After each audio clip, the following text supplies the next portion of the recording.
Yeah. Rayleen, take one. Hi, I'm Rayleen, and I think the best way to describe myself is that I'm a work in progress. I think I've lived many different lives. A child, and then a student, mad days as a single person, a married person, a mother, and now I'm not sure. I think I'm a bit of a varietal, so lots of things sort of mixed in. I'm not really one thing or the other. I'm absolutely passionate about books. I love to have a physical book. I love the smell of the pages. I read a lot. I love talking about books. I spend quite a bit of time doing that. One of my other passions is I'm a curious and energetic person, so I love, and a bit of an inner city junkie. So I love wandering the streets of cities and going into different buildings and talking to strangers and finding out a little bit of history and who people are. I'm really curious about people, who they are, where they come from. So I think my perfect day would be wandering around the city, popping into a few places, chatting to a few people, and then sitting down quietly and having a good coffee and sort of reflecting on my day and maybe jotting down a few notes about it after. I have 2 grown-up boys, and I think that's probably my greatest achievement in life is mothering them and giving them wings and setting them free. So,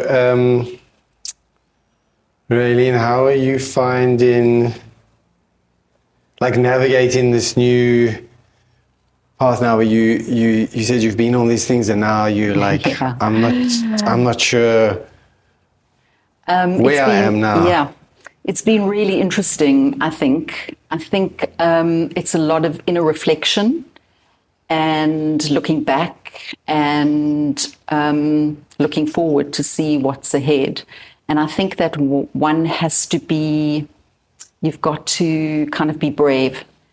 And you're a mother for such a long time, and you're taking care of kids, and you have this real responsibility, and it's a heavy weight. And I don't have that so much anymore. So it's like, who am I now? And I don't have a very definite career. So I think it's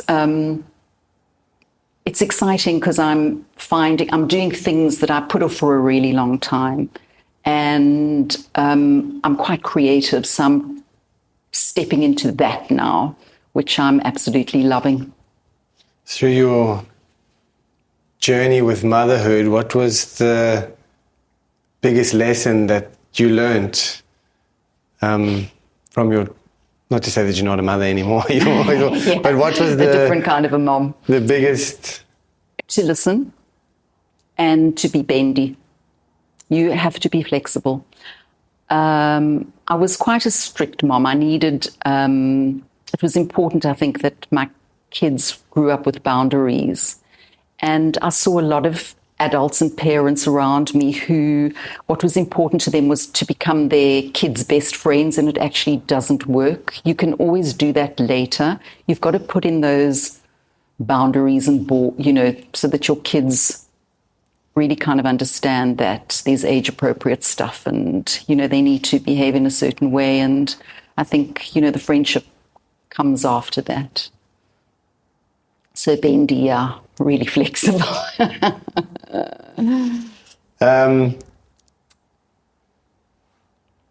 was going to ask you something to do with books.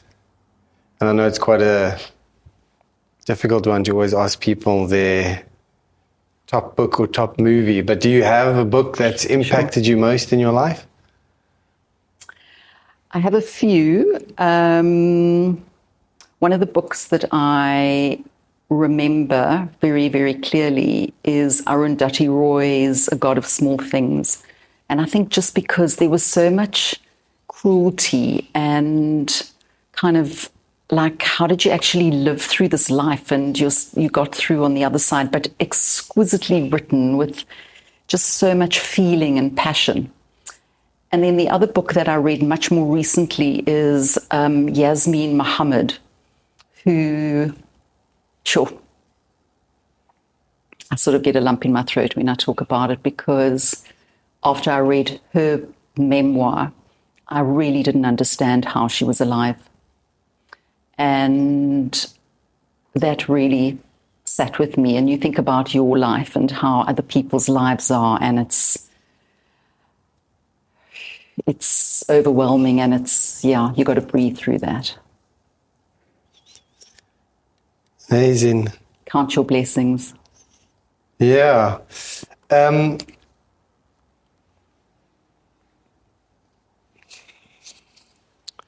want to find a question that I haven't asked anybody recently. How are you different from how you appear? I think a lot of my friends would call me resilient, and I don't feel that that's what I am. I feel like sometimes a little bit broken inside, but they see me as being quite strong and resilient. And leaning on that thing now of feeling sometimes a little bit broken, what's one thing that you're most proud of for overcoming in your life so far?